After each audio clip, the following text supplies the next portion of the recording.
Can you hear me now? Yes. Wonderful, thank you. Okay, I was told I wasn't supposed to touch anything, so.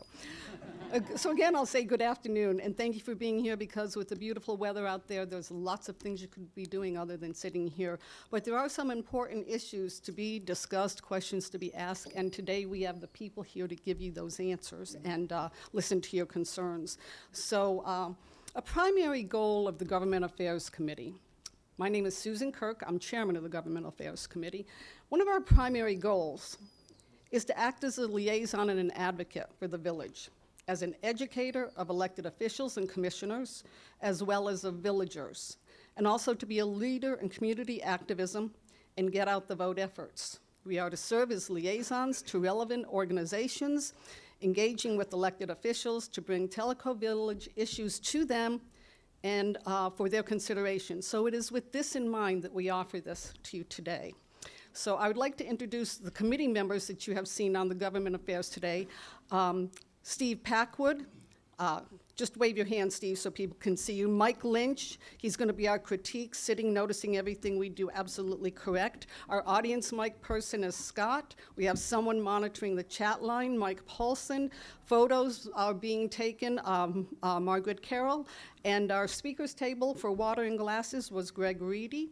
And I'd also like to recognize we have some board members present. We have Pat White in the room. Pat, John Arguelles, and Bob Brunetti. I knew I saw you come in, Bob.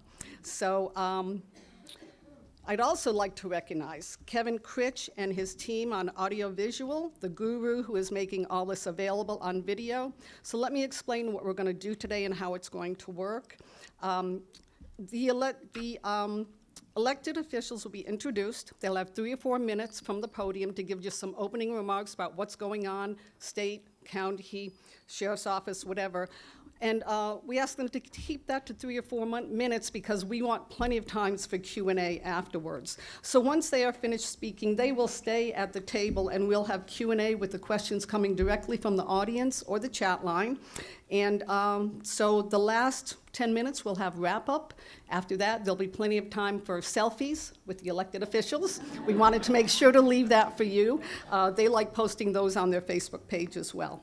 So at this point, I'd like to bring up our CEO, Chet Pillsbury, and he's going to handle the introduction of the elected officials.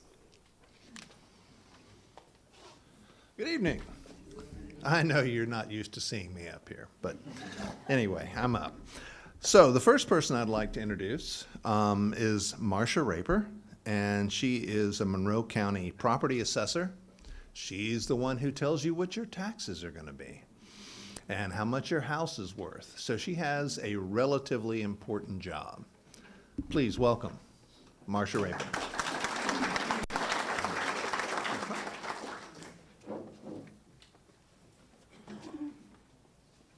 Okay, I hope I can get this done in 3 to 4 minutes. I want you to know this is my first time here and I'm very impressed with the camera. I feel like I'm on Channel 10.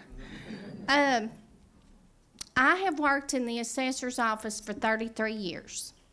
I came in 1990. I've done every job in the office. I put hand-keyed every single lot in this subdivision, Kahiti. I've hand-keyed it. I put everything on in 1997. And I was elected in 2016 as the assessor. Now, I know what y'all want me to talk about, so I'm going to hurry. Very briefly, I wished I could talk to you more about each job and what my amazing staff we have.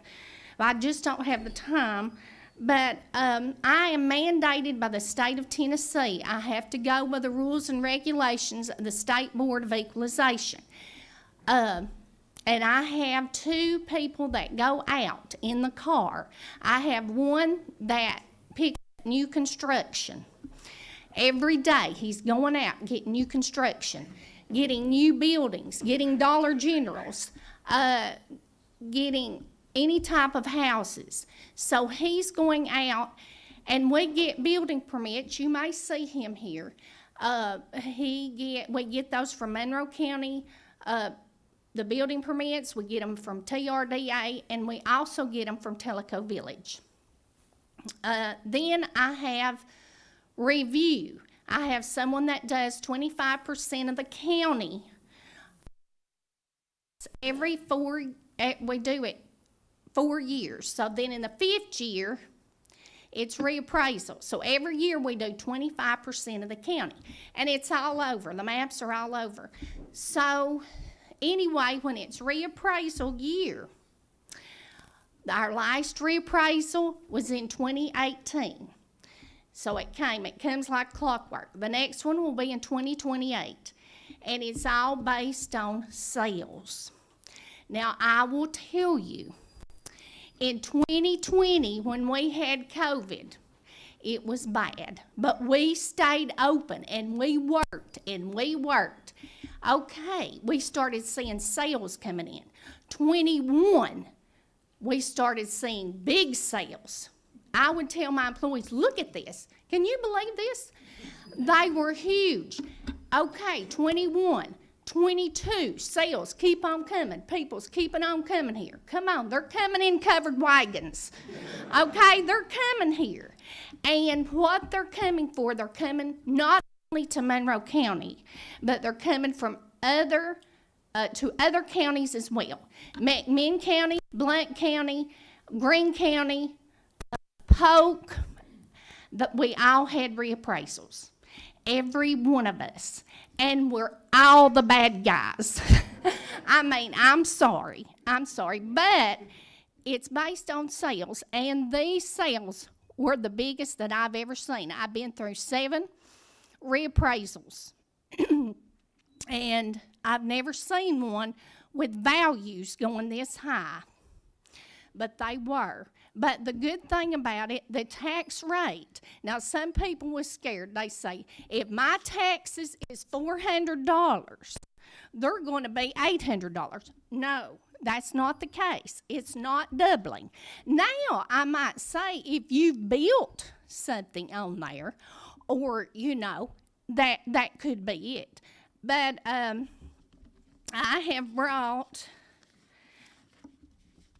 I do have the county tax rate. I have brought this, and you probably can't see it, but we have the lowest tax rate in history. It's 1.5228. Now, not unless that changes. Now, county commission, I don't get that rate. I don't make it up out of my head. The state does that. The state gets that rate. And they figure it. Then they give it to county commission.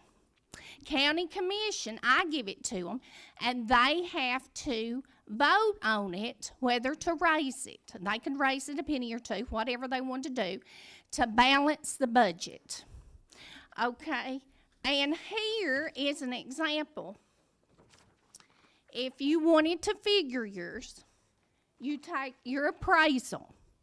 And everybody is residential here, all but the clubhouse, the commercial part, that's 40%. Everybody will take theirs and multiply it by 25% because you pay taxes on 25% of your appraisal. Now, that was on your assessment summary that went out. That doesn't mean that your taxes went up 25% because some of them went up more than that. That just means you pay tax on it. Then you multiply it by the certified or the tax rate, because it's not been set in stone yet. The county commission will have to make that decision.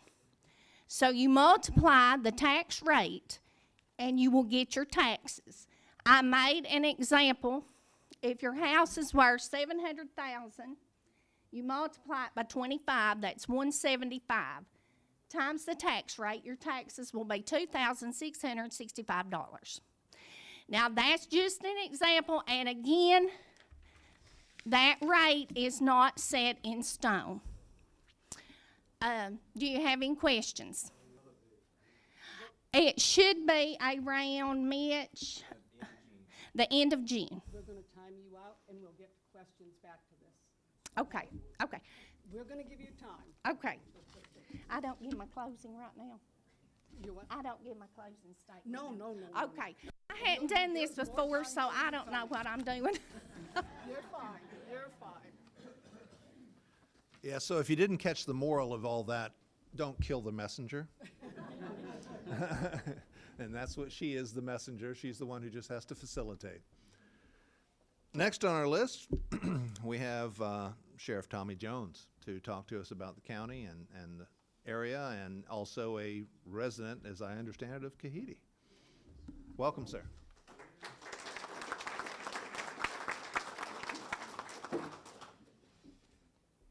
I think the next thing we need to address as a community is parking, because there's not a place, one, to park outside. I drove around 5 minutes, felt like I was at Walmart or somewhere. Guys, I'll make it very short and sweet. As you guys know, and I know as a resident, we have very few crimes or very few calls here in Kahiti. We're very blessed to have the community that we have. I don't know about you guys, but when I got the new assessment on my home, I was kind of happy with the price that it went up to. And I love you guys. I love living here. But at the same time, I told my wife, I said, I'm 9 years out from retirement. Well, maybe 3 if election goes wrong next time. But it may be by force, not by will. I said, let's sell. Because the prices was amazing what our property values are here. I know it was a great investment for us, considering what we have in our home and what it's worth today. And Monroe County is just, I think, in a very good place all the way around. Give you guys a little bit of numbers here, and I'll sit down and come back and take your questions in a few seconds or a few minutes. But from year to date on our narcotics side, we've seized 40 grams of heroin, 1,598 grams of marijuana. I know that's kind of controversial whenever we speak of marijuana, because some's for it, some's against it, but Tennessee state law is it's still illegal as of right now. Other narcotics, 133 dosage units, which is pills, is what we consider other narcotics. Fentanyl, 280 grams, methamphetamine, 702 grams, U.S. currency, $21,868, and we've seized 25 firearms. Total of 33 arrests, drug arrests on it. The quarterly report, as far as, and I won't go through every one of the months, I'll just go through March because they're pretty consistent with each other. The deputies ran 1,737 calls in the month of March. We escorted 16 funerals. We served 486 arrest warrants, 285 civil papers. We had 306 incident reports. The arrest outside of warrants was 60. Our jail medical fees were $1,032.43, which means that's what we brought in, not going out. Service process income was $3,198. Sex offender registry was $5,000. That's what the sex offenders pay us to keep them registered and in compliance. Social Security income, $1,000. Telephone income. This income generates off of the inmates. When they're in custody, they make calls to the family. Now we have tablets that they actually do like FaceTime calls. We've tripled what we did at the old jail, and we're generating $17,015 a month off of that. Commissary income was $6,900. Process attempts and arrest fees were $4,800. Data entry fees $378. Jail fees were $5,019. The litigation tax, which is a tax that the offender pays through the court system, doesn't come out of anyone's tax dollars, $17,188, and our state board bill, which is what Tennessee Department of Corrections pays us to house the state inmates, was $112,000. And we generate off that board bill a little over $1 million a year. So that's on what we've done on that side. Working with Lowell here and with the state, we've been able to apply for and receive around $630,000 worth of grants this year. And they've already been awarded. We've not been before the county commission yet for them to accept it and allow us to take it. That will, because all this is brand new, just received the emails this past week of the money that we've received. Where that money will be spent at, and guys, I'm not losing my eyesight, so if I start squinting, this printed out very, very small, okay? So I promise I'm not going blind. But we're getting a mass spectrometer, which is a true Narcan meter. The closest area we go to now is Cleveland to do this, and like when we make a drug seizure, sometimes we don't know the difference of the appearance of that narcotic, if it's a pill that's been chopped up, if it's heroin, if it's fentanyl, what it is. This is something we can take it in the package that it's in and scan it, and it gives us a printout of what type of narcotic it is and the purity of that narcotic. So we'll be buying one of those, the ground penetrating radar. So when we have someone that's been murdered, buried, ever what, we can use that to penetrate the ground, save us a lot of time on looking for missing persons and bodies, and stolen vehicles and property. Sometimes they bury those. We have a built-in to that a overtime budget where we can, because we're starting a task force with the cities. It's a violent crimes task force that my detectives and all the city detectives will be coming under the umbrella of the sheriff's office and have a county jurisdiction where we can go out, and criminals don't know boundaries, okay? They don't know the city from the county, Monroe County from Blount County. They just do what they do wherever they're at. So uniting these guys together, and that's something that I'm proud of, myself, the surrounding sheriffs, and the city police chiefs. We have a great relationship with each other. So by bringing those guys in, giving them that jurisdiction, it's going to help everyone. And so we've got money built into this grant to pay that overtime, and it'll be paid to my guys and to the city officers, whoever may be involved in this.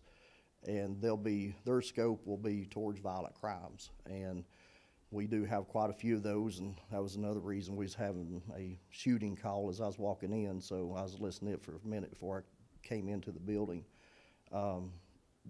Considering who it was, it's kind of normal. We respond to those weekly at this residence, seems like, and it's kind of sad, but it's true. We'll also be purchasing more of the new Motorola radios that we've just recently switched to, and this will pay the salary of a deputy for 2 years that will attach on the detective side for the violent crimes.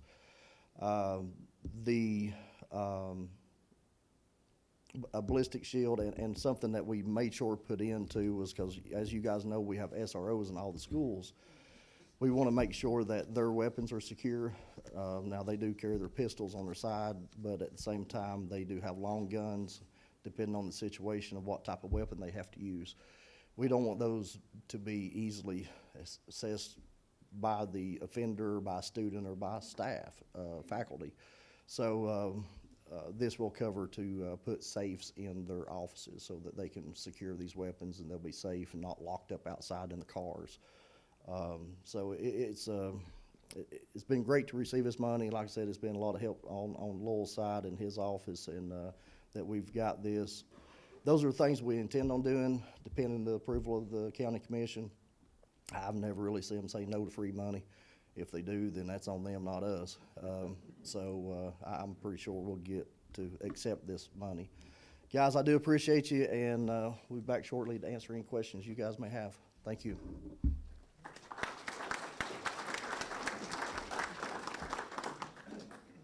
Well, Sheriff, after moving from Atlanta, that sounds like a Monday in Atlanta. Next on our list, we have the Honorable Mayor, Mitch Ingram.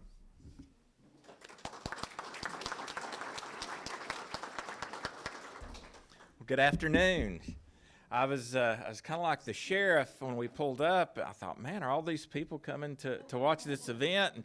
And a guy out there said, no, we're having a golf tournament. And I said, oh, okay, what a deflator. First of all, thank you.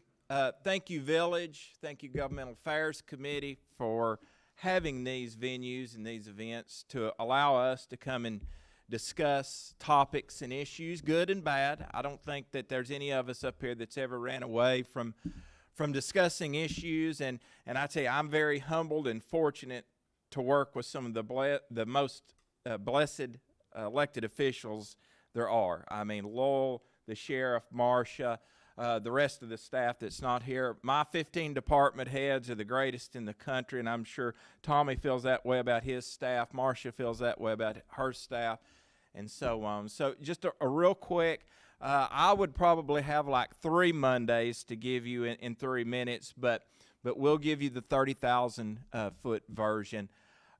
Marcia segued into a lot about the things that we're talking about, and the last time we came and spoke to you, we talked about growing pains. In 2020, there was a census conducted in Monroe County. Now, obviously, that was in the middle of COVID, so those numbers we feel that are a little skewed. So our department has decided, along with the county, we're going to challenge the census numbers. And we're going to see where that truly turns out to be. And it just turns out to be a plus for Monroe County if they come out in our favor, which we feel they will. So we have this month, the month of June, to challenge our census numbers. Current census numbers are roughly 47,000 people. With that being said, 2021 to 2022, here's the greatest thing that goes right with what Marcia was saying about property values. Monroe County grew 1,700 people from 2021 to 2022. 1,700, and these are accurate post-census data. This is coming from the University of Tennessee and so on. There's 95 counties in the state of Tennessee. All right, 4 counties, Davidson, Shelby, Hamilton, and Knox are the 4 metropolitan counties.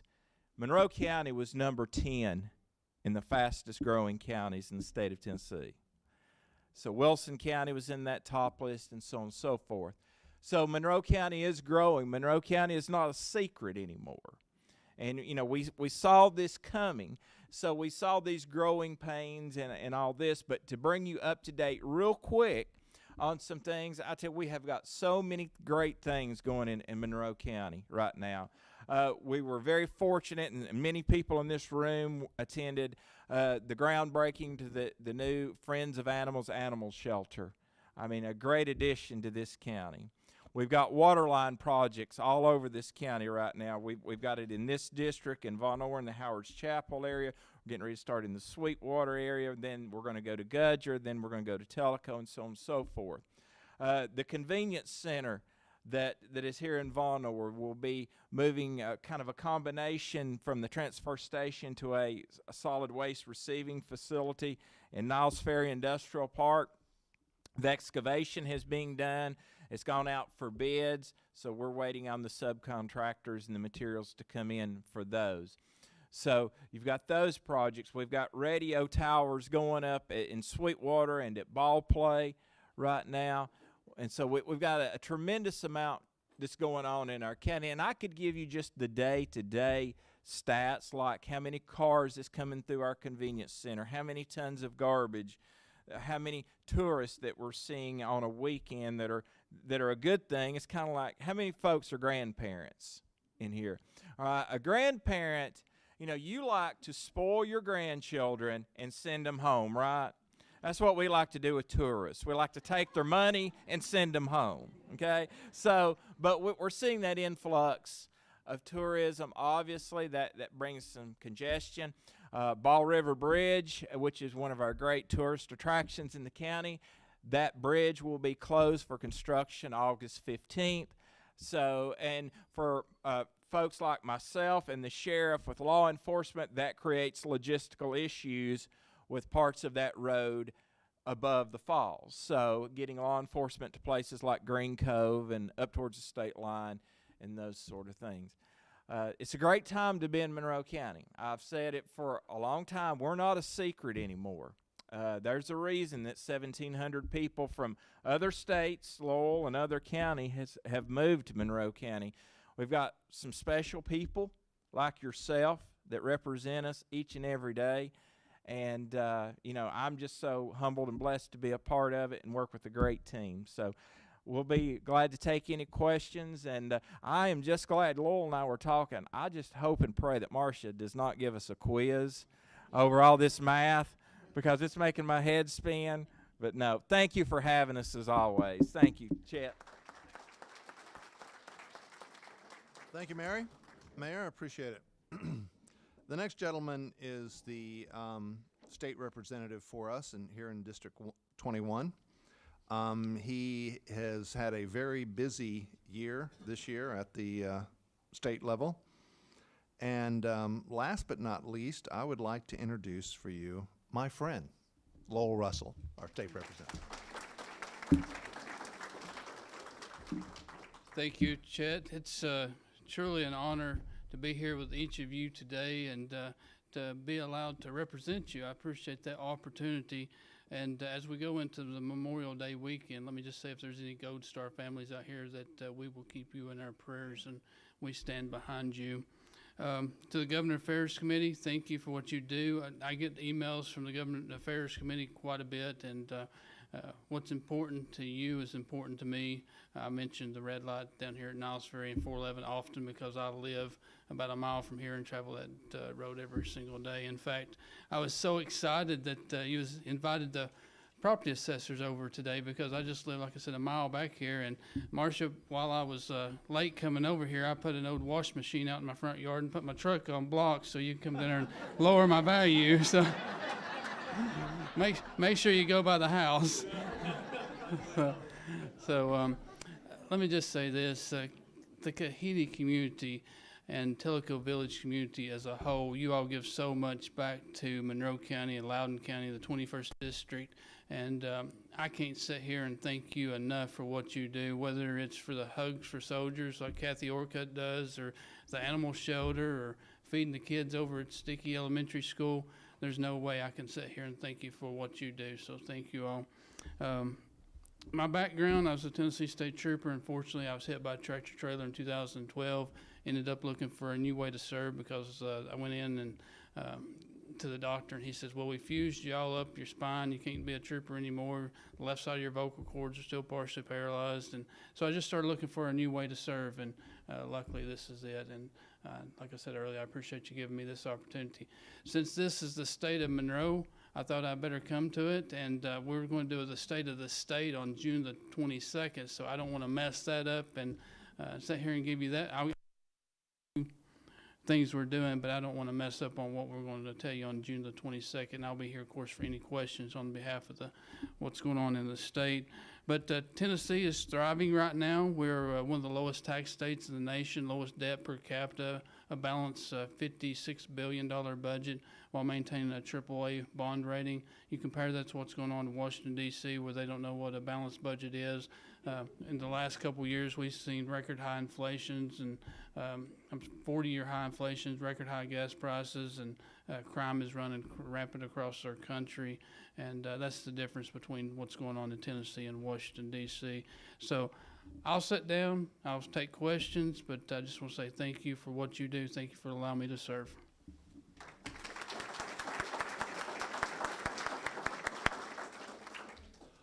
All right, everyone. Susan will take the moderator's position here as we move into the question and answers. I would ask, and as a reminder, that as you have questions, please come up to the mic, mostly because we're being recorded and we can't hear it if you're asking it from your seat. And to please give everyone a chance to answer and give everyone a chance to ask their questions. Thank you. Thank you, Chet. Thank you, everyone, for your comments. And please remember, if you have questions, to keep them succinct and not 19 or 20 questions in one, so that we can try and get to the root of the question and answer as well. Do speak up into the microphone so that you can be heard. And the reason I'm moderator is because they say I'm best with that whip. I make sure we stay respectful. We do not become Jerry Springer. There is room for discourse and discussion in a very respectful manner, and so we'll proceed. And so, if you did not have questions before you heard that, I'm assuming you do now. So hands up for who would like to be first. Please come to the microphone. And if you have a question, work your way over and form a line, if you would. Come on over to the microphone and pose your question. Please identify who you would like the question directed to so they can get their notes ready to answer you. Right here. And speak right into it, please. I'm the mayor of Kahidi. Welcome.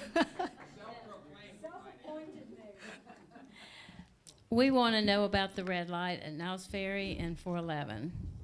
It's been an issue for a long time, and we thought that maybe when somebody really got hurt that they would do something about it, but so far nothing's been done. A lot of people cut through the parking lot because they don't want to go all the way to 411, so we'd just like to know what the answer is. Well, you can hear or use that mic there. It doesn't matter. Okay, go ahead. About a month ago, I had the Tennessee Department of Transportation Commissioner Butch Ely down here, and he personally watched the intersection. As far as I know, that's the first time the commissioners actually ever came down to inspect an intersection. He's seen the need for it, and of course, I showed him where I lived and how it comes out and how it affects you all. We talked about the lady that lives in Cohete that was killed at that intersection, and we're happening to do another traffic study. I think it went on like 2 weeks ago, maybe 3 weeks ago. Y'all probably seen the little things across the road. So hopefully we'll get those numbers back pretty quick. But the last traffic study, it didn't meet the one of the 7 tiers it had to meet. So hopefully this next one will. Do they do, the people that cut through the parking lot, do they? Come to the microphone, please, please. When they do a study, do they take in consideration the people that cut through the parking lot? I don't know, but if you email me, I can find that out. Because there are a lot of people that cut through the parking lot that don't go all the way to 411. So I agree. Whenever I've got to go to that side of 411, I come out Povo Road and I go across Mason Road and then take a right to go down towards the Waggles and the Food City and things that way. And I don't know if they take that in consideration either, but if you'll email me that question, I'll get you an answer. Thank you. Thank you. Now, she needs feedback on that question, and we have a gentleman at the back of the room, so when you're expecting an answer back that way, we have someone to feed that, to make sure we get that back to you. So I saw hands, but nobody's getting up to go to the mic, so please, go ahead. I also take Mason Road whenever I'm exiting out. Easiest way to go out. Absolutely.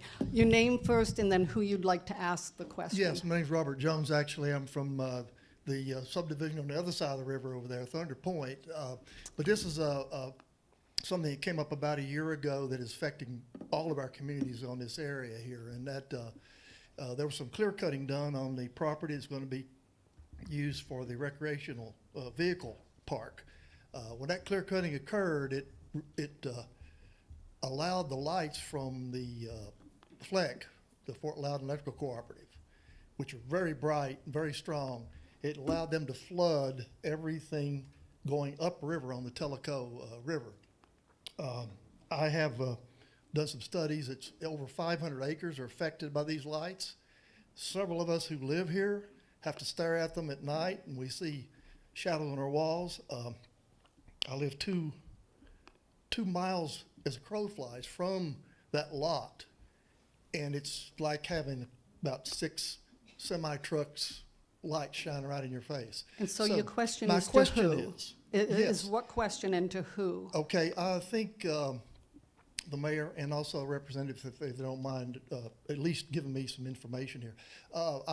We have attempted, several of us have attempted to go, we've gone before the Board of FLEC, and we haven't gotten any action. In fact, they actually told us to plant trees and put up bushes to keep the light out from our property. Let's give them a chance to answer, if you would. So what I'd like to do is, are you aware of this issue? And is there anything that we can do beyond just requesting FLEC to try to fix this problem? Okay. Representative Russell first? No, with that one, if you would. No, stay seated, please. It's easier for the All right. cameras. All right, so I talked to Jared Brackett about this, and they had a study. I hadn't seen this study, but I guess if you would go to their next meeting, they'll probably bring that up, get on the agenda. But I have talked to Jared, and he is aware of it, and they did a study on the lighting situation. Mayor Ingram? Yes, and as well, we have been notified of the concern too, and you're not the first residents that's called the mayor's office.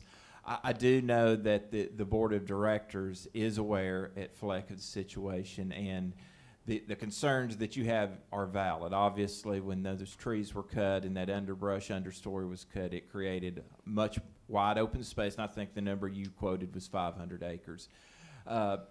As far as the recommendations, obviously more barriers. Of course, that takes time. You know, to plant a leyland cypress or an arborvitae to provide, you know, to prevent that. But at Fort Loudon, I do know that Fort Loudon is very, very interested in environmental issues. They're very interested in stewardship, very interested in the community. So I would please just beg for your patience and see where they go. I think they will be moving forward to maybe move to a solution. Okay, next question. Your name and who you're asking, Rich please. Kramer, Susan. You're saying the proposed tax rate is 152 or something. What was it last time or last year? It was 2.2396. That's almost 224. Okay, so that pretty much answered my question. One other quick question, something you just discussed. I hear there's an RV park coming, there's this coming, and then it wasn't coming. What is actually going to happen over there? Mayor Ingram? As far as we know, the property, all the property has been purchased, and there has been excavating done in the past, and a site plan and engineer has been secured, and it is not actually went before the Planning Commission to be approved yet. Now, as far as where their finances are and all that, that's up to discussion and with the investors, but that's what we know. There's still not been an approved, they've had an initial plan, and you got to remember, you've got two aspects. You've got the Von Orr City Regional Planning Commission and the Monroe County Planning Commission. My understanding is that RV park / water park is going to take place. Now, I will dispel any rumors of a casino right here and right now. We at least get that call once a week. Casinos are illegal in the state of Tennessee. That's both on land and water. So if you hear, oh, well, they're going to have a floating casino, no, that's not the case. Obviously, there are some environmental issues. I think there's several environmental studies, obviously the trees and the clear cutting. But as far as the investors and the financial state and where they are, we do know that they have purchased all the property. And I think that land actually closed maybe just shy of Christmas or the first of the year. So that's about all we know, since that's not county property, that's private property. So outside of the site plans, that's kind of where we are. Okay. And so we're waiting on their next move to be approved or not. But I do promise you this, and I'm speaking for the city of Von Orr as well as Monroe County, they'll follow the letter of the law when it comes to the regulations, be it RV. In fact, I think some of you came to county commission this week. We actually took up an RV park ordinance resolution. It was just an amendment, and it even didn't affect this facility. It was more for a teleco facility, but that's always an evolving project for sure. Thank you. Well, one quick one on that. We need other people to get their I'm turn. leaving. One more. One more, that's it. One quick. Originally, when I first heard about this, I read it in one of the local papers, and it seemed like the only people that had comment on the approval of this was TVA and TWRA. I'm surprised if it was put out to the public, that more people didn't comment on it. That's all. Okay. Thank you. Next question. Robert, Eddie, and I'm talking to the mayor. I want to talk trash. Particularly recyclables. As you may be aware, Republic is no longer picking up recyclables, and those of us who want to recycle have to take our recyclables to the center or wherever. In Loudoun County, Mayor Bradshaw has agreed to provide for free, at his expense, bins over in the main village for people to bring their recyclables, and the county picks them up and whatever. I was wondering if it's possible that Monroe County could do something similar here in Kahidi, provide a bin, because we do contribute quite a bit of tax money to the county, and that would be something. Absolutely. I don't think that that would be an issue at all. Bins are relatively inexpensive, and especially in this transition period between the transfer station and the convenience center, that's something if we could maybe, and as far as Mr. Pillsbury and the staff here at Kahidi, if we could find a staging area for those that would be easy on the eyes and pleasant and not a disruption to everyday normal activities, that's something that the county could look at. Thank you. Absolutely. Thank you. Representative Russell, I want to do a comeback question on the traffic light issue, the traffic study, how that came out. If it doesn't meet the criteria for a traffic light, does it meet the criteria for a traffic circle? So, We might just as well get it out here now. so I put in for a roundabout also, and the only thing that they would give us was turn A turn lanes lane. on each Okay. side, and I think they sent you the drawing of the turn lane in the center, and also coming off Church Street, they was going to change that part of it, but it didn't meet the roundabout specifications, and I don't know if it's because of that utility box or not, but I wished it did. Okay. And there was a gentleman over here who had a question for Marcia when she was speaking. So would you like to get your question out now? I wanted to make sure you got it in there. Your name, please, and for Marcia right there. I'm Jim Orcutt. It was just when the date for the county commission will meet to finalize the 1.5 to, when will that finalize? Okay, Mitch, he knows about it. And I'm certainly not going to speak for the county commission, but actually, this coming Tuesday night or afternoon, 5 o'clock, the county commission will be convening for a workshop for their final budget workshop, and that'll be in the JPK building, not the courthouse, but across the street. Since we do have the new tax rate, the process is once the county commission sets or agrees on the budget, it has to run in the paper 10 days prior to actually voting on the budget. So their goal is to vote at the normal June county commission meeting, which is the 4th Tuesday. So to get that 10-day window of being advertised and allowing for public comment, they're going to meet this Tuesday. So the actual vote will take place on the 4th Tuesday in June. However, they'll be finalizing everything to go to the newspaper on Tuesday night. We do not foresee any increase in, again, I'm not trying to speak for the county commission. They will be reappropriating the new tax rate to the various departments. But, and Marcia got into the tax rate a little bit. We refer to budgets a lot of times in terms of pennies. At the old tax rate at 224, essentially, a penny was worth what, Marcia, 99,000 or so. And with the new tax rate, it's worth 135,000. So there's less pennies to appropriate, but the pennies are worth more. So the budgets have all went through, like myself, the sheriff, we've all presented our budgets. County Commission has basically decided what they're doing. We don't foresee any increase on the tax rate unless something changes. They've just got to reappropriate the number of pennies per department. But 4th Tuesday in June will be the final vote, and this coming Tuesday night, 5 o'clock, will be the last workshop. Thank you, Mayor. Marcia, one of the things I'd like to ask, if someone wants to appeal their reappraisal, is there a process for that, and how is it done?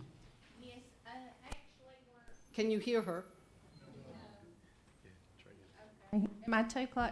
Hold it like this. Okay. Actually, there's county board. This is the Monroe County Board that will meet June 1st, and it will go through the 14th. So we still have openings if you want to appeal. Okay. Next in line, please. Your name and who you'd like to answer from. Beg pardon? Your name and who you are directing your question to. Barry Clark, and I suppose I'm addressing it to the mayor. Okay. I'm a 20-year resident here, 20-year firefighter with Hopewell, 20-year firefighter with Von Orr. And I really this place has grown. When I moved in here, 47 houses, 650 now. And the one thing I can guarantee, as much as I hate to say it, is that I can't guarantee an engine in front of a house in a timely fashion. We'll get there, but it ain't gonna be when you need it. So what are your plans for future fire protection? It's very interesting that you bring that up, and I expected this. Believe it or not, last week, Mr. Pillsbury and myself, we had this discussion to sit down and actually start talking about what we can do to get Kahidi better fire protection, a quicker response time. That's gonna require several people to come to the table, not just the mayor deciding this is gonna happen. I will tell you this, in our EMA budget this year, we put in for Kahidi and Rarity Bay new radios, along the same radios the sheriff was talking about. So definitely, like you said, that what it has grown, and I have been amazed what you all at Hopewell have been able to support at this point. But you're right, we're to the threshold now that we're going to have to support you even more. Okay.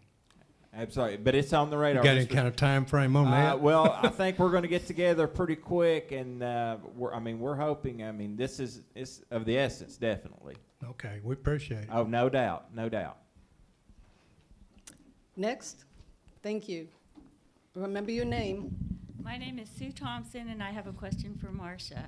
So, with the old tax rate, how many dollars were collected as opposed to with the new tax rate? Okay. Now, I only do the values. I do not do the money part. That would be your trustee's office.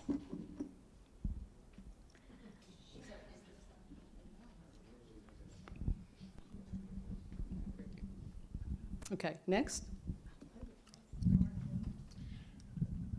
My name is Sean Lehman. My wife and I are very fortunate to live on the water, overlooking our neighbors across the street in Thunder Point. It's my understanding to the state representative that a law was passed that wake boats were to stay at least 200 feet from the shoreline. And we live in a rather narrow strip where we are. 200 feet doesn't go very far, and I've had to add additional riprap.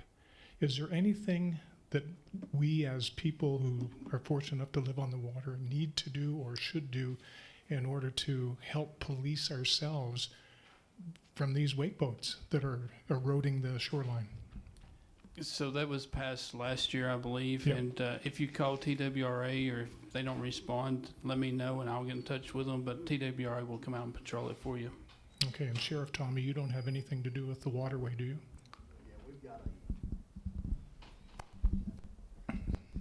When I first took office, that was one of the first issues I addressed, and it came from here, Rarity Bay, Thunder Point. Like you said, the people lives on the water because we do have crime that occurs from the water, as some of you guys know that had the thefts from the boat docks a few years ago. So we're fortunate, and we were able to put a Marine Patrol division on the water during the summer. So that is something that we are out doing. It's a voluntary basis of the deputies. Honestly, we don't pay these guys anything to come out and patrol. They do it on their off time and as a volunteer. So you're not going to see one 24/7 on the water, but you will see them on heavy traffic weekends like this coming weekend. Mm-hmm. Ourselves and TWRA both will be on the waterway. So yes, you are correct about the law that was passed. Now it's educating everyone, because everyone doesn't know that, that goes and uses the wakeboard boats. But it has caused an issue. I know in front of our property down the street, it has, you'll step on the bank and you think you're on solid ground and a cave in because it's eroded 2 foot or so underneath the bank. So it just continues to be an issue. But that is something that we will be enforcing as long with TWRA. So, Thank you. Thank you. Thank you. I have a question for you while you still have the microphone, ma'am. Sheriff. You gave us a lot of statistics when you were speaking. And so is there somewhere that is published, or is it on your website where people can access that? And is your response time available as well? The response time will not be, because it just depends on the day. It depends on the call. We have 5 deputies per shift is what we have, patrolling, what is it, Mayor, 5th largest county in the state. Yes. And that's something that we will be addressing in the future as far as having more personnel, because the county has grown a lot. In 2000, I started working at the sheriff's office in 1999. In 2000, that was the last time we had an increase in patrol deputies. And that was myself, Lowell's brother, Corey Russell, and Chris Williams. We were the last 3 that was hired. So that's something we're going to have to address. As far as to answer your question, we provide these stats every quarter to the county commission. And in June, we do a total year stat. So it is public record. If anyone wants it, we can send it. It's not on our website, but that is a great ideal, and something I will go back and talk to my IT guy and see if we can put those on our website. Does your office also offer the Citizen Sheriff Academy? We have done it. We have a great auxiliary program, and we've also done the Citizens Police Academy. We were doing it each year until COVID happened. Once COVID, we stopped, and then the transition of the old jail and the new jail was at the same time. So that is something that we will be doing again this year. Okay, So, thank you, yes, Sheriff. Thank you. Yes, your name. My name is Ginger McDonald. I have 2 questions, both directed at Mr. Ingram. The first one is, you said that the Bald River Falls Bridge closes on August 15th. I'm assuming we're replacing the bridge? Yes, and when we say we, that is a federal Forest Service project. That's not even a Tennessee Department project. But yes, that bridge will be replaced, and the estimated timeline can be anywhere from 9 months to 2 years, is what they're telling us. And you know, and just to be fair, and you folks know this dealing with TVA, when you deal with the federal side of the government, it operates at a snail's pace. So we're there for, you know, the sheriff and I, we lay in bed awake at night worrying about how to get emergency ambulances and deputies up there, but, you know, that they don't have to worry about that. That's on us, but that's the timeline. That bridge is being replaced. It will have a pedestrian bridge to create a much safer environment so people can walk across the bridge, take their photos, and still allow traffic at the same time. Great question, though. Okay, good. I just wanted to know a timeline. I didn't want that timeline. But my other question is, I am also an EMR. I direct the EMRs here in Kahidi, and when I took over directing the EMRs 2.5 years ago, I was told that we were getting radios, and it's 2.5 years later, and the radios still aren't here. I just want you aware that we have finally had an instance where the radios didn't work, and it didn't hurt the patient, but it caused a lot of confusion. Right. We had a recent call where we were told it was a diabetic emergency, and when we got there, it was CPR in progress. And our radios didn't work. We couldn't tell Central Dispatch that we had a CPR in progress. And when the ambulance arrived and discovered, you know, they came ambling up because they thought it was a diabetic emergency. And so a lot of things kind of blew up. Right. And the reason it blew up was because our radios don't work. So the sooner the better. No, and they are ordered, and believe it or not, those were ordered in a grant. In fact, I believe, and I don't quote me for sure on the number, but I believe your Kahidi and Rarity both got 5 each, or is getting 5, and those are the tune of like $8,500 per radio. Right. So those are expensive radios, but they have been ordered. And they should be, and we don't have to wait for the county commission to approve the budget since they were on the grant. We just had to wait for the grant monies to come in. So you should see those, and Chad should be bringing those to you as soon as they come in his office. Okay. So, but thank you, and thank you for your patience. Okay. Yeah.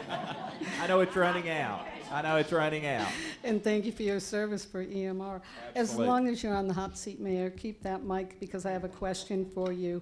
As you know, a great deal of revenue comes from the Kahidi District, which is District 4, and yet they have one commissioner versus Districts 1, 2, and 3, which have 3 commissioners each. So what is the status of pending legislation, to even this out, to be more representative of what's actually going on and happening in the county? When you have a new census, that's when the redistricting takes place. The election commission, along with the county commission, felt the first option this particular year, and Representative Russell was very much a part of this, is to give 4th District a true school board member. Got to remember the Von Orr 4th District had no representation on the school board because it was combined with 2nd District, which was Madisonville. So, now, remember in my opening I mentioned the fact that we're going to revisit and we're challenging the census. If those numbers go our way, which we feel that we will be pushing nearly and maybe over 50,000 population for Monroe County, that we'll be able to revisit that. I don't think, and I think Paulette will be the first to tell you that this community, not only Kahidi, but 4th District is a large area. I mean, it's from Citico to Von Orr to Kahidi, deserves to have equal representation, not only on county commission, the county legislative body, but the school board as well. You know, we've got 7,000 students in our county, and a lot of them come from this district. So, to answer your question, Susan, hopefully when we took the step on the school board first, which they're getting 1 now, and hopefully when we get these new information on the census recount, which is probably what's going to have to happen is a recount, there'll be a new redistricting process again before the next election, and hopefully the county commission will choose to do that. Okay. Great question, though. Great question. And you're not school board, so I won't ask you the school board question. Other questions, please? Anyone? Okay, I have one for Representative Russell. Oh, Mike, you've got one from the chat line? Yeah, let me just. You've got one. Good. Actually, no, it's not from the chat line, but I have a question of my own. I know the future, at least the imminent future of the water park and the recreational area is, pending. But has Monroe County done, or traffic or TDOT done any kind of study on what kind of traffic that water park is going to create? And if so, are there any changes to the roads or the adjacent roads as a result of a traffic study? Let me ask a question. You talk about traffic, road traffic or water traffic as well in that channel? Road traffic, okay. So as far as the road, itself, TDOT's done a study of the intersection where it comes out there at the Fort Loudon Electric Company, and of course it does not qualify for a red light either. It's hard for them to project on the numbers. It's hard for them to project on the numbers, and I don't know what's wrong. But it's hard. Can you hear him? Come up to the mic, please.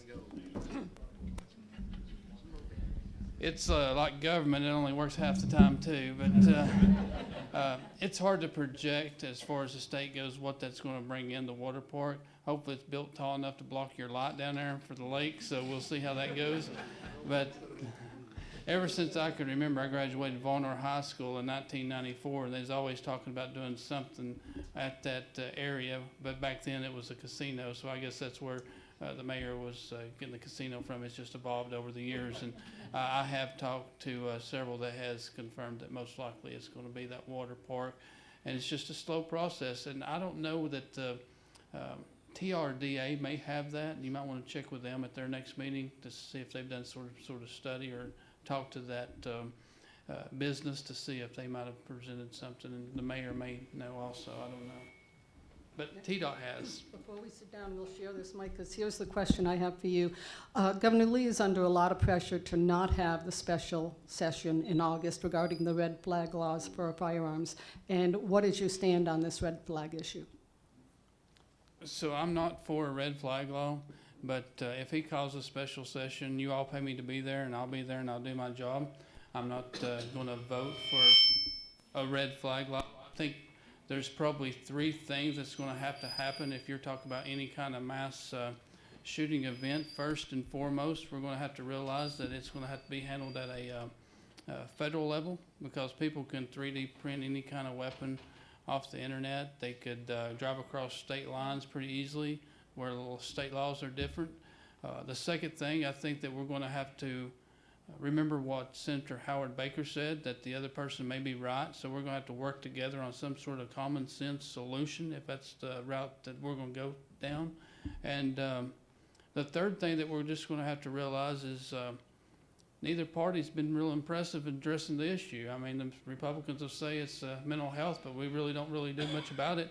The Democrats will say that it's the guns, and taking somebody's Second Amendment away is just not the way to do it whenever you got places like Canada where you've got more restrictions on guns up there. But I think they had a knife attack a couple of years ago that killed like 15 people and injured 12.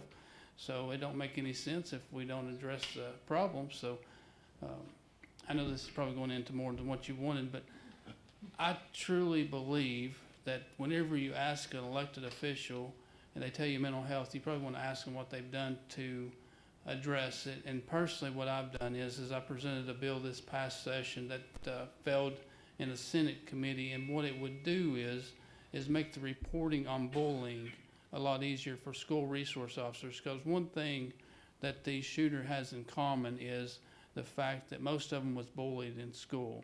And there's some privacy laws where these school resource officers cannot take the paperwork from the schools and talk to the district attorney. I drafted a bill that would solve that, and it was going pretty well in the House, failed in the Senate. And so that's personally what I've done to address mental health. This coming year, I want to address social interaction for kids. I think most of them spending too much time on the cell phone. They're not actually talking to people.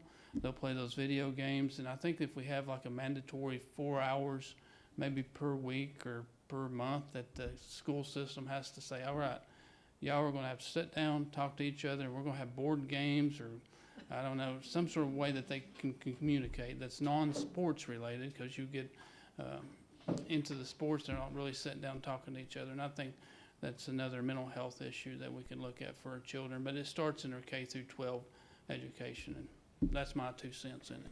Thank you. Okay, so speaking about shooting, Sheriff, you want to come up? I have a question for you. Have you done active shooter drills, and what is your state of preparedness for that type of situation were to come up? Yes, we do active shooter drills inside the school systems. We do it with our SROs and with the faculty. Some schools allow it with the, again, we have to work with the school board on this of what they want and allow. Some parents are okay with us doing them with the students involved or in the schools. Some don't want the students exposed to it. And it's basically, we all remember the tornado drills that we done in school. And when we're involving the students, it's something simple as that. Now, when it's the staff, my staff and the school faculty, then we go in and do simulation training to do the best we can to simulate a real shooting. That's something that we've done drills with EMA, our dispatch center, EMS. Everyone's been involved in those. It's, you know, just so we can go back, and what we done was we brought outside agencies in, like sheriffs from other counties, directors from other counties of EMS and 911 to assess our guys, because we do get a little one-sided sometimes. You know, we look at our guys, we work with them every day. We wanted outside eyes. Tell us what we're doing wrong, tell us what we can do better, because there's no room for error if we have a shooting in school. And that's something our SROs, according to the Post Commission, we qualify once a year with our firearms. Our SROs shoot every 90 days because inside of the school, there again, it would be just chaos. And God forbid if one of those bullets went the wrong direction, the wrong place. So even our scoring is on they have to score higher than even the patrol deputies. And, you know, that's just something that's is terrible to talk about, but it happens. It can happen here or anywhere. We are blessed. We have a SRO in every school that we have, except Coker Creek, and we have a part-time SRO that covers it. The state is coming out with some grant money and funding for SROs, so that's something we'll be applying for also, and be having it covered is the Coker Creek School. So we do training also. If you guys want us to come to your churches or any type of civic group or club that you have and do active shooter training, we go through the whole county and do that for anyone that asks. So we're happy to do so. Did I answer all your questions? Okay, thank you. Let's see if they have any more. Okay, next question. Thank you. Come forward. Your name? Hi, I'm Barb Chesney. I'm from Thunder Point along with Bob Jones, and I happen to live in one of those homes where the 6 semis are shining their bright lights in our windows all night. My question to Ms. Ingram is that you said that there was some kind of regulations about campgrounds or RV parks. We've heard rumors that there are going to be approximately 150 sites there for RVs. That brings a lot of lights, so you were hoping maybe they would take care of the lighting problem. We seem to think it's going to increase. And then the water park in addition, because we're assuming there's going to be lights facing in that direction. Does that, requirement for RV parks cover lighting?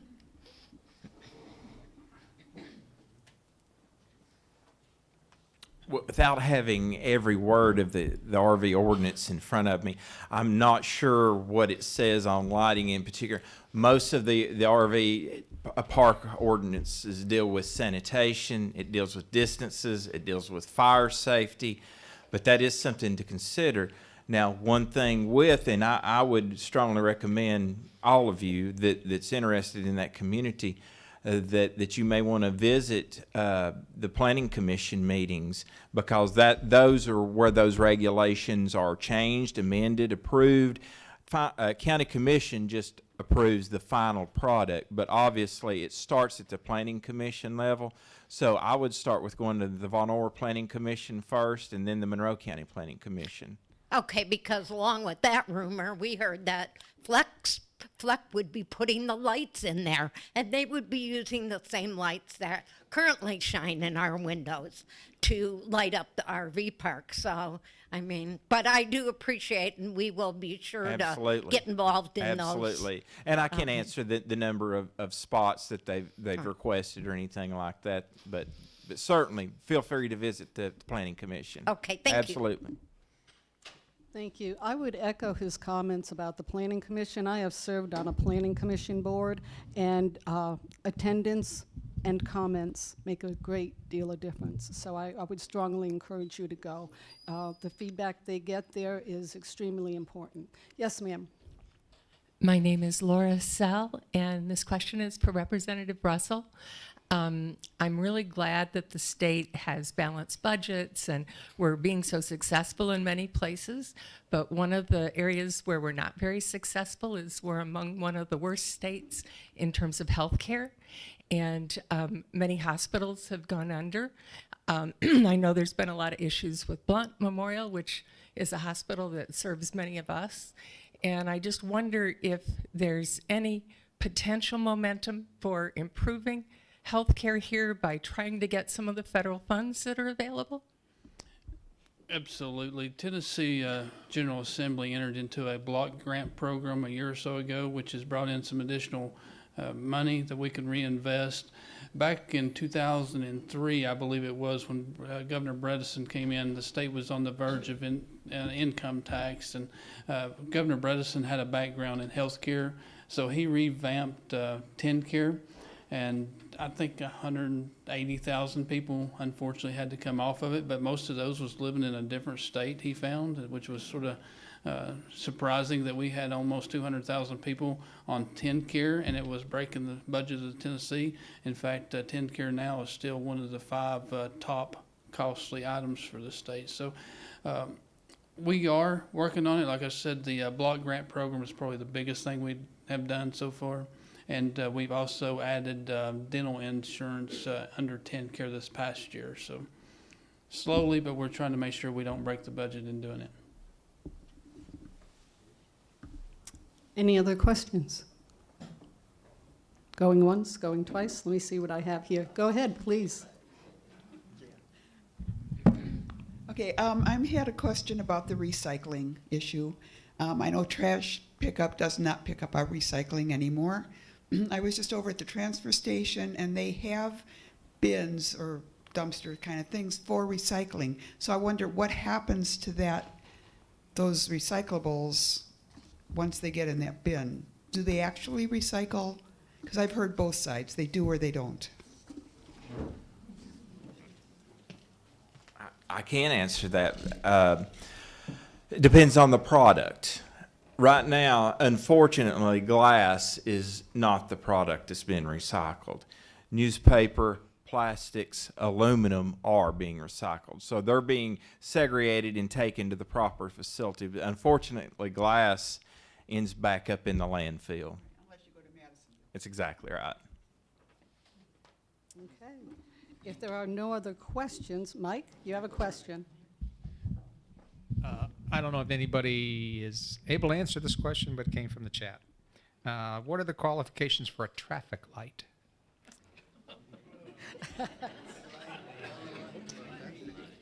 So that's in TDOT, the traffic manual, and I can send you, it's like 7 or 8 key points that it has to meet, and I can send you that so you can send it out to the Tellico Village community. We'll do that. We'll do that. Okay, if there are no other questions, looking at the clock, we're getting ready. Oops, go ahead, please. One quick question, Sure. Tammy McCurry. I do have a home that has the light. What is your name? in Tammy McCurry. Okay. I do have a home that has the light infiltration Mhm. from Fort Loudon, and I'm not sure who to direct the question to, but I know there are ordinances against noise. Are there ordinances against light pollution? Like, as a good neighbor, I would not shine a light into another neighbor's backyard. Mayor Ingram, do you know? When it comes to what we call pollution and non-point pollution, noise, light, those things, that would be actually a Von Orr City, I believe, Laurel, is that not correct, for that particular location? So it would depend on their noise ordinance and their light ordinances.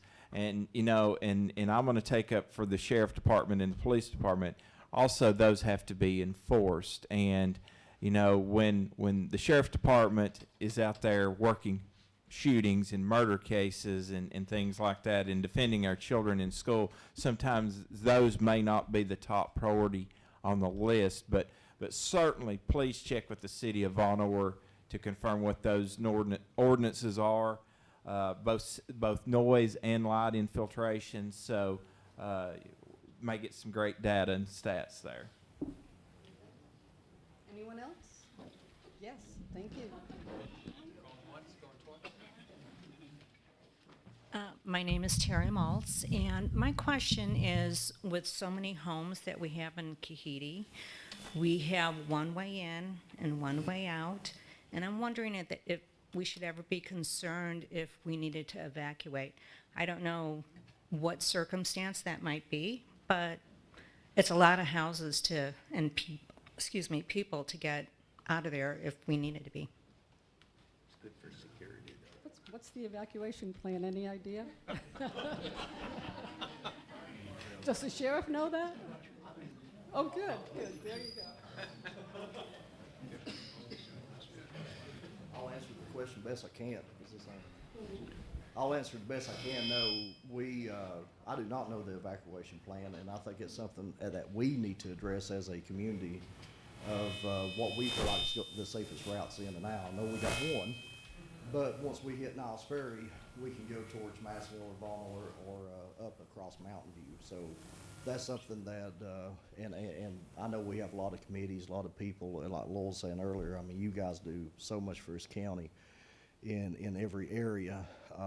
So that is something we need to think about and to address, because it could be an issue to get in and out of our neighborhood. So I don't know, whoever wants to head that up and get some thoughts and ideals, get that back to myself, Chad Lehman with EMA, because I think that would be we'd be the two that probably need to address that.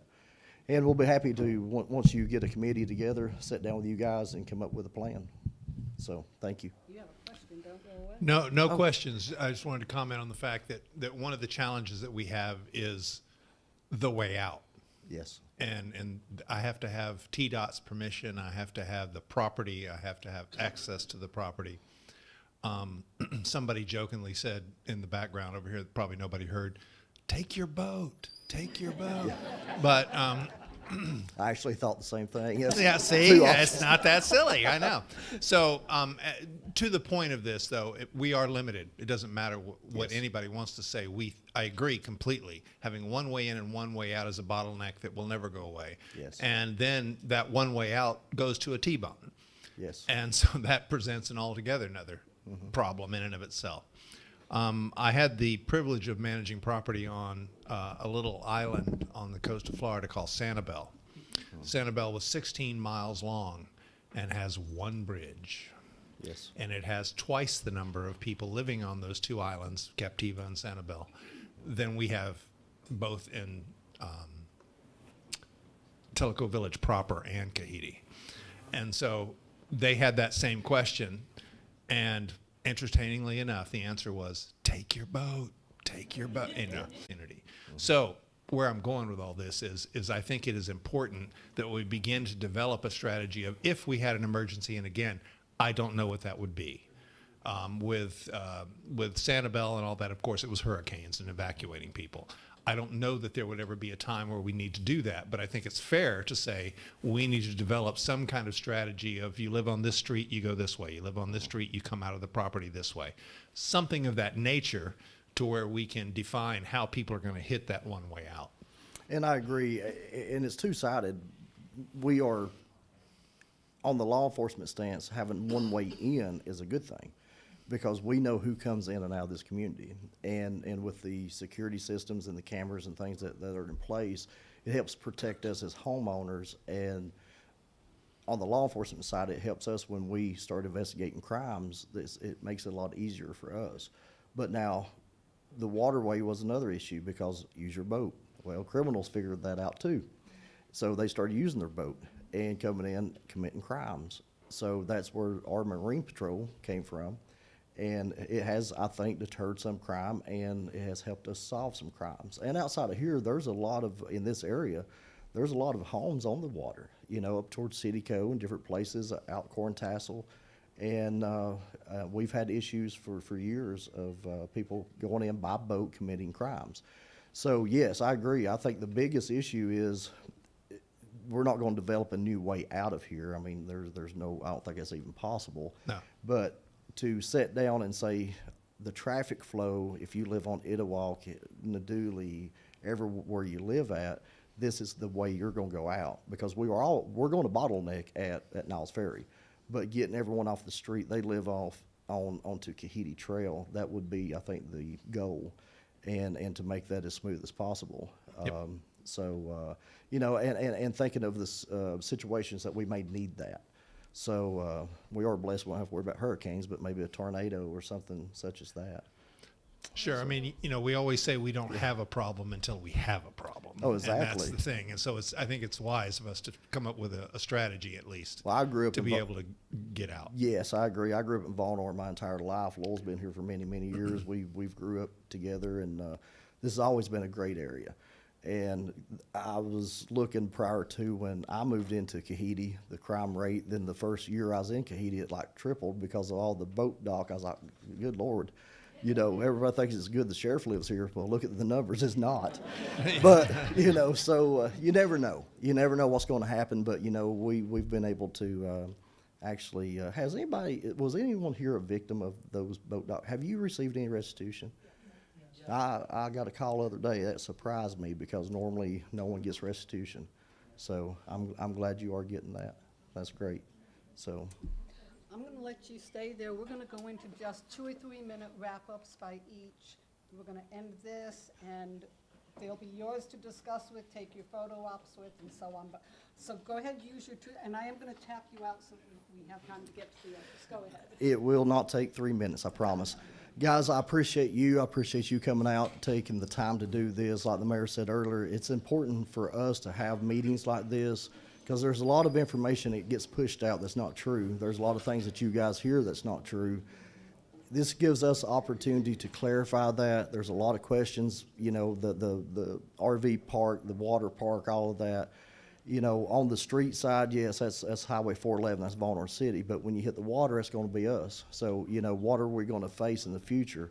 I like hearing those questions and the answers because sometimes it's questions I have also that we've not had a chance to address. I wish we could do this more often with other parts of the county. I think it would help as a whole. It would help us. You know, we're here as your servants. We're here to provide a service for you. You pay our salaries, and we're here to work for you any way possible. I know none of us are for sale by any means, but at the same time, you know, if you ask us to do something that we can do, we will help you in any way. And I hope you all have found out that we are here for you in those sense in every office that we hold. So with that being said, I do appreciate you guys. I think we have a great county. This area is well, it's my home. It's where I've been for, I ain't gonna say my age, but a long time now. And but again, guys, I do appreciate you. Thank you. Thank you, Sheriff. Marcia, would you come up, please, Marcia, and take 2 or 3 minutes? And definitely let them know how to reach you with their questions. I want to thank you all for letting me have the opportunity to come here. Like Tommy said, there's a lot of bad talk about reappraisal. You know, they can get things stretched out of whack. But if you have any concerns, please come in my office. I'm very, you know, a presentable, sociable, and we can sit down and talk about it. Also, Kahidi is really dear to my heart. I used to come here, well, me and my husband owned a lot in Loudoun County, bought it in the 90s. And we used to come here every afternoon. My daughter played golf in high school and in college. And my husband, he's a pretty good golfer. He would come, we'd do this back nine every day and walk it and see all the deers and everything. But we enjoyed coming here. It was a blessing. And I want to thank you all again. And also, I hate to bring it up, but I need to in case I don't see you. Next year is my election. I ran with the president. So I want you, not with the president, but in the presidential side. But I would appreciate, I'd hate to run for president, but I would appreciate your vote for me in the upcoming election in 2024. Thank you. Good work, Marcia. You always take that opportunity when you can to mention you're up for re-election. Mayor Ingram. Well, ladies and gentlemen, it's always a pleasure to come and visit with you, and I'm 100% like Tommy in saying that I wished and I begged that other parts of the county had events like this. I call them town hall meetings or discussions or whatever you want to do, because, you know, there's problems out there unless, you know, we know about them, we can't address them. And in fact, I just had a conversation with a lady on the phone, and it was a solid waste issue this morning, had a complaint, and I said, well, thank you for telling me that because I didn't know. I mean, we're imperfect people, but we are servants of you, and we want to be as transparent as we can. And sometimes, unfortunately, we have to say no or I don't know. But our job is to each and every day. It's a pleasure to go up those steps to the courthouse and serve you, serve this community. I always look forward, Susan, to coming here, election or non-election year. This is one of my favorite stops. So thank you all for having us. Thank you, Mayor. Roll. Just as Tommy and Marcia and Mitch said, thank you for allowing me to serve. It's truly an honor.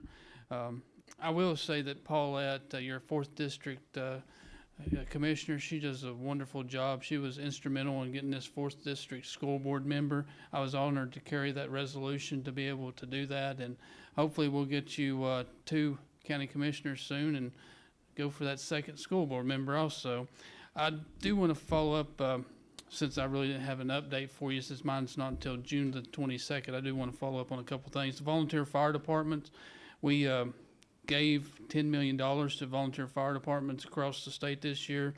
The last year, I carried a bill that gives $600 for the volunteer fire department personnel to complete their yearly in-service, which we hope that will help recruit people and retain them. Radios. The Tennessee Highway Patrol has got some refurbished radios, and if the fire department is interested in those, if these others don't come quick enough, if you'll get with my office, I'll let you know how to apply for those refurbished radios. And this past year, we passed the James Dustin Samples Act, which addresses PTSD for firefighters, and that will help with workers' comp covering their PTSD for those firefighters. Chota View Drive is right over here off of Corntassel Road. My recommendation for an evacuation route was look and see how Kahidi butts up against that road. You might be able to put a gate and pave a way through there. That would be something you have to talk to probably Steve Teague, since Chota View is a county road. And restitution as far as people, victims of a crime because of thefts out here. Last year, we passed a law so the victims gets paid first instead of the counties through the court costs. So that's a good thing that I was able to take part in. I want to thank you for your contribution to Monroe and Loudoun counties in the 21st District. It does not go unnoticed, and I appreciate it, and that's from the bottom of my heart. It's an honor to serve you. God bless our Gold Star families. God bless each one of you in the great state of Tennessee. Thank you. Thank you, Representative Russell. It's important that they come to us, but it's so important that you come to them. They need to hear from you what's uppermost in your mind, what's important, what your questions are, your concerns. And again, if you can never make it to Nashville to go to any committee meetings, they pay attention when you show up and have something to say. So whether it's the county, the city, the commission, the planning meetings, if you have a concern about it, go, because it really, really does make a difference. I need to announce that there is another Loudoun County Forum just like this, June 7th at the Yacht Club. And there we will have, let's see, that is Sheriff Jimmy Davis, Henry Cullen, County Commissioner. We will have all of the county officials for Loudoun County. So let's see, why can't I think of who Loudoun County is, because I'm standing here in Monroe.